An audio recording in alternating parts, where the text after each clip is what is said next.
दो पॉइंट बताया है, सूर्य की रोशनी, गौ माता, तीसरा। बहुत अच्छा आपने पकड़ा मुझे। तीसरा है आपका अपना श्रम। जो हमारे दुष्ट राजनेताओं ने दुष्टतापूर्वक संविधान की आत्मा के विपरीत आपको फ्रीबीखोर और आपको दारूखोर बना दिया है, और आपके श्रम करने की जो शक्ति है वो खत्म हो गई है। ये जो श्रम करने की शक्ति खत्म की जा रही है, इस देश के साथ एक बड़ा षड्यंत्र है। कोई भी व्यक्ति जब तक सम्मान और श्रम ये दो उसके पास नहीं होंगे, हमारे उसमें कहा गया है कि पानी गए न उबरे मोती मानिस चूर।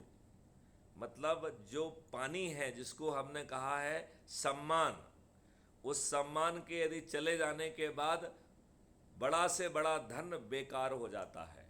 इन राजनेताओं ने आपसे वो धन छुड़ा लिया है।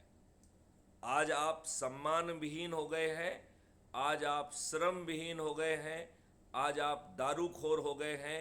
इन्होंने भारतीय आत्मा की हत्या कर दी है। मुझे लज्जा आती है अपने विद्वानों से, उनके चिंतन से। कल मैं गांधी नामक एक बड़े विचारक से बात कर रहा था। वो अपने आप, उन्होंने ढेर सारी किताबें लिखी हैं। वो भी जो है ना अंग्रेज़ों का गुणगान गा रहे थे। मैंने उनसे कहा कि आप जिस शिद्दत से अंग्रेज़ों का गुणगान कर रहे हैं, मैं आपका नमन करता हूँ। आप जैसे व्यक्तियों से ही इस देश का कल्याण होगा। उन्हें मेरी चुभती हुई बातें बहुत खराब लगी। हमने उस वीडियो का टाइटल ही यही दिया है कि गांधी जी से नोक-झोंक। हालांकि ये अच्छी बात है, उनकी अच्छी पर्सनालिटी है कि उन्होंने जो है अपने चिंतन को पकड़ा उन्होंने वापस, और उन्होंने कहा कि नहीं, हम अपना संवाद जारी रखेंगे।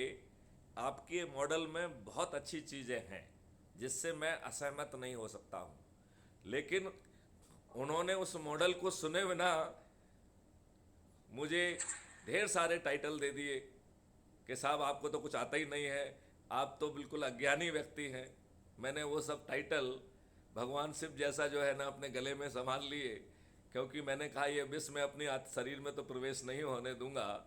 तो मैं उनकी बात सुनता रहा।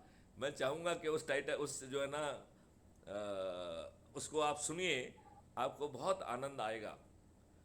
वो जो घटिया जो लोग होते हैं जो कि अंग्रेज़ों ने हमारे लिए अच्छा किया, अरे इनको समझ में आना चाहिए कि हर शासक को अपना रिलेवेंस और थोड़ा सा एक पक्ष दिखाने के लिए कि नहीं वो अच्छे लोग हैं, ऐसे कुछ घटिया छोटी छोटी चीज़ें करना होती हैं जो हाथी के दांत खाने के और दिखाने के और होते हैं। ये बात जो है ना इन विद्वानों को समझ में ही नहीं आती है। मैं तो कह रहा हूँ इस देश की एक ही समस्या है, विद्वत्ता, घटिया विद्वत्ता, राष्ट्रीयता विहीन विद्वत्ता, खुदगर्ज विद्वत्ता। तो ये सभी विद्वत्ताएं जो जितने भी स्वरूप में हैं, ये भारत के विनाश का कारण है। और ये इतने घटिया विद्वान हैं कि इन्हें ये कहते लज्जा नहीं आती है कि मैं तो वोट देने ही नहीं जाता। मैं लज्जा विहीन इन विद्वानों को एक चीज़ सतर्क कर देना चाहता हूं, क्योंकि आजकल मैंने सतर्क करने का ठेका लेके रखा है। तो मैंने सतर्क करना चाहता हूं कि 2024 का जो चुनाव है, इसके बाद पोलिंग बूथ में कोई चुनाव नहीं होगा। 2029 का चुनाव जो है वो ऐप के माध्यम से होगा। आज की तुलना में वो 1000 गुना ज़्यादा पारदर्शी होगा, और किसी भी भारतीय की औकात नहीं है कि वो वोट ना दे, क्योंकि सिस्टम उसको बार बार रिमाइंड कराएगा। उसको जितने भी प्रत्याशी हैं उनके पूरे खाता दिखाएगा। जैसे चित्रगुप्त जो आपको मरने के बाद जो वीडियो दिखाते हैं, ऐसे ही ऐप जो है, जो आपका उम्मीदवार है उसका पूरा वीडियो दिखा देगा कि ये व्यक्ति है क्या, राइट। और ये वीडियो दिखाने की जिम्मेवारी चुनाव आयोग की होगी, और चुनाव आयोग ने यदि इसका निर्वहन ठीक ढंग से नहीं किया तो जेल भी चले जाएंगे और चुनाव आयोग के सदस्य भी नहीं रहेंगे।